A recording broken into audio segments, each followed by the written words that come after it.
Pride and Prejudice by Jane Austen, Volume 1, Chapter 7.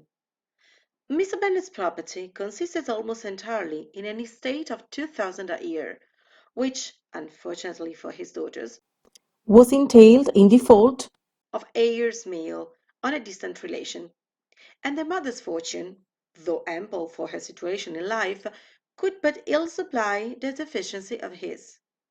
Her father had been an attorney in Meryton, and had left her £4,000. She had a sister married to a Mr. Phillips, who had been a clerk to their father, and succeeded him in the business, and a brother settled in London in a respectable line of trade.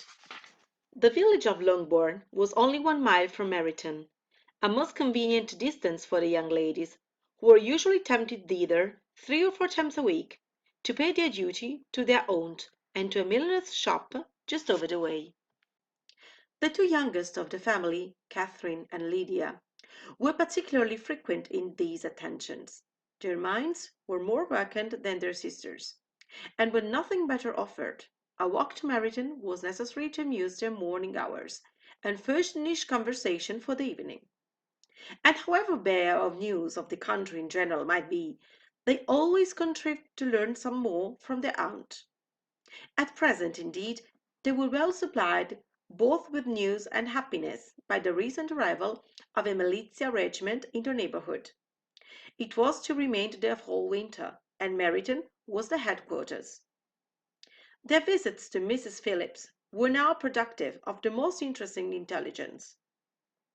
Every day added something to their knowledge of the officers' names and connections.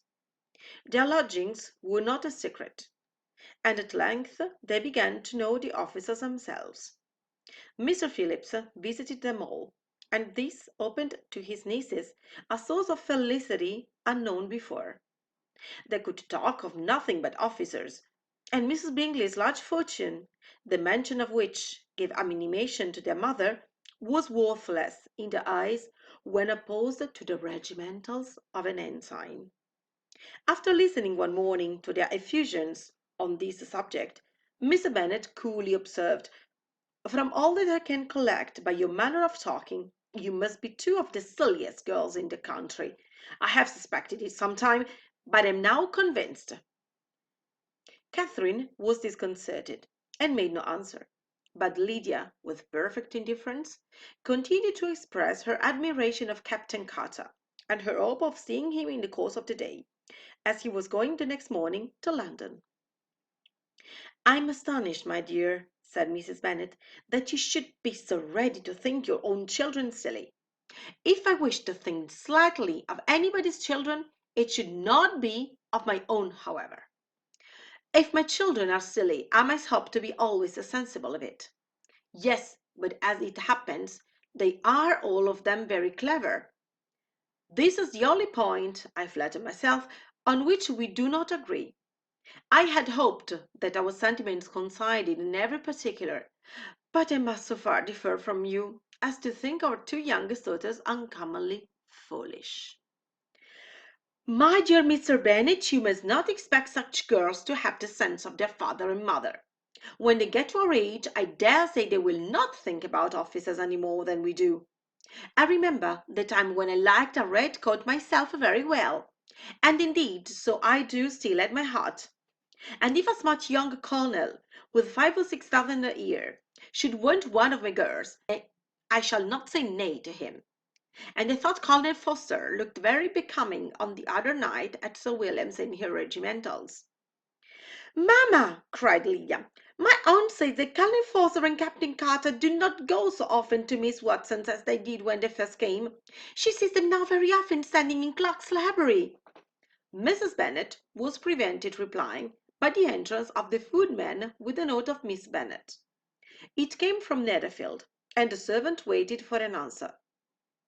Mrs. Bennet's eyes sparkled with pleasure, and she was eagerly calling out while her daughter read, "Well, Jane, who is it from? What it is about? What does he say? Well, Jane, make haste and tell us. Make haste, my love." "It is from Miss Bingley," said Jane, and then read it aloud. "My dear friend, If you are not so compassionate as to dine today with Louise and me, we shall be in danger of hating each other for the rest of our lives. For a whole day's tete-a-tete between two women can never end without a quarrel. Oh, come as soon as you can on the receipt of this. My brother and the gentlemen are to dine with the officers. Yours ever, Caroline Bingley. With the officers! Cried Leah. I wonder my aunt did not tell us of that. Dining out, said Mrs. Bennet. That is very unlucky. Can I have the carriage? Said Jane. No, my dear, you had better go on horseback, because it seems likely to rain, and then you must stay all night. That would be a good scheme, said Elizabeth, if you were sure that they would not offer to send her home. Oh, but the gentlemen will have Miss Bingley's chaise to go to Meryton, and the Hursts have no horses on theirs. I had much rather go in the coach. But, my dear, your father cannot spare the horses, I'm sure. They are wanted in the farm, Mr. Bennet, are not they? They are wanted in the farm much oftener than I can get them. But if you have got them today, said Elizabeth, my mother's purpose will be answered. She did at last extort from her father an acknowledgment that the horses were engaged. Jane was therefore obliged to go on horseback, and her mother attended her to the door with many cheerful prognostics of a bad day. Her hopes were answered. Jane had not been gone long before it rained hard. Her sisters were uneasy for her, but her mother was delighted. The rain continued the whole evening without intermission. Jane certainly could not come back. This was a lucky idea of mine, indeed, said Mrs. Bennet, more than once, as if the credit of making rain were all her own. Till the next morning, however, she was not aware of all the felicity of the contrivance. Breakfast was scarcely over when a servant from Netherfield brought the following note for Elizabeth. My dearest Lizzie, I find myself very unwell this morning, which, I suppose, is to be imputed to my getting wet through yesterday. My kind friend will not hear of my returning home till I'm better. They insist also on my seeing Mr. Jones. Therefore, do not be alarmed if you should hear of his having been to me. And excepting the sore throat and headache, there is not much the matter with me. Yours? Well, my dear, said Mr. Bennet, when Elizabeth had read the note aloud, if your daughter should have a dangerous fit of illness, if she should die, it would be a comfort to know that it was all in pursuit of Mr. Bingley, and under your orders. Oh, I am not all afraid of her dying. People do not die of little trifling colds. She will be taken good care of. As long as she stays there, it is all very well. I would go and see her if I could have the carriage. Elizabeth, feeling really anxious, was determined to go to her, though the carriage was not to be had. And as she was no horsewoman, walking was her only alternative. She declared her resolution. How can you be so silly, cried her mother, as to think of such a thing in all this dirt? You will not be fit to be seen when you get there. I shall be very fit to see Jane, which is all I want. Is this a hint to me, Lizzie, said her father, to send for the horses? No, indeed. I do not wish to avoid a walk. The distance is nothing when one has a motive. Only 3 miles. I shall be back by dinner. I admire the activity of your benevolence, observed Mary, but every impulse of feeling should be guided by reason, and, in my opinion, exertion should always be in proportion to what is required. We will go as far as Meryton with you, said Catherine and Lydia. Elizabeth accepted the company, and the three young ladies set off together. If we make haste, said Lydia, as they walked along, perhaps we may see something of Captain Carter before he goes. In Meryton they parted.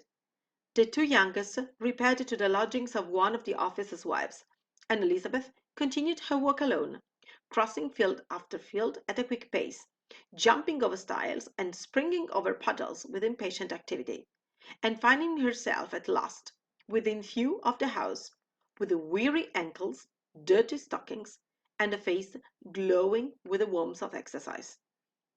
She was shown into the breakfast parlour, where all but Jane were assembled, and where her appearance created a great deal of surprise.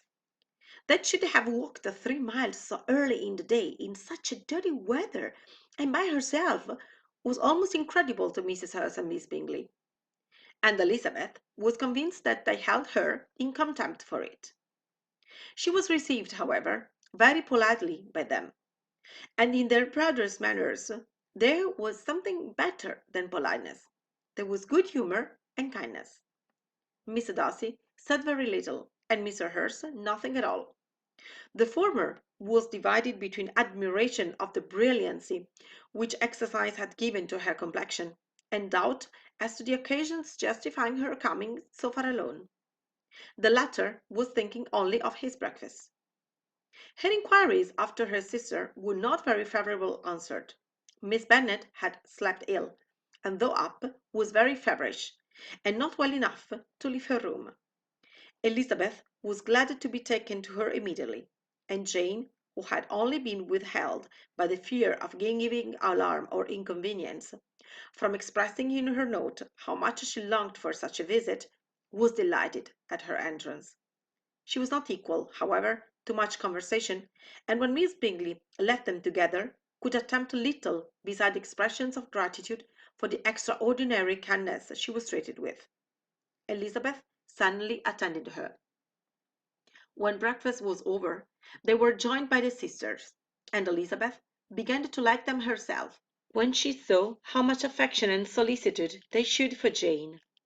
The apothecary came, and having examined his patient, said, as might be supposed, that she had caught a violent cold, and that they must endeavour to get the better of it. Advised her to return to bed, and promised her some draughts. The advice was followed readily, for the feverish symptoms increased, and her head ached acutely. Elizabeth did not quit her room for a moment, nor were the other ladies often absent. The gentlemen being out, they had in fact nothing to do elsewhere. When the clock struck 3, Elizabeth felt that she must go, and very unwillingly said so.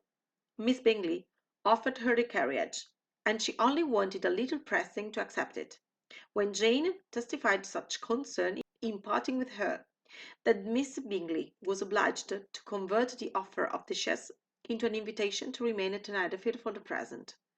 Elizabeth most thankfully consented, and a servant was dispatched to Longbourn to acquaint the family with her stay, and bring back a supply of clothes.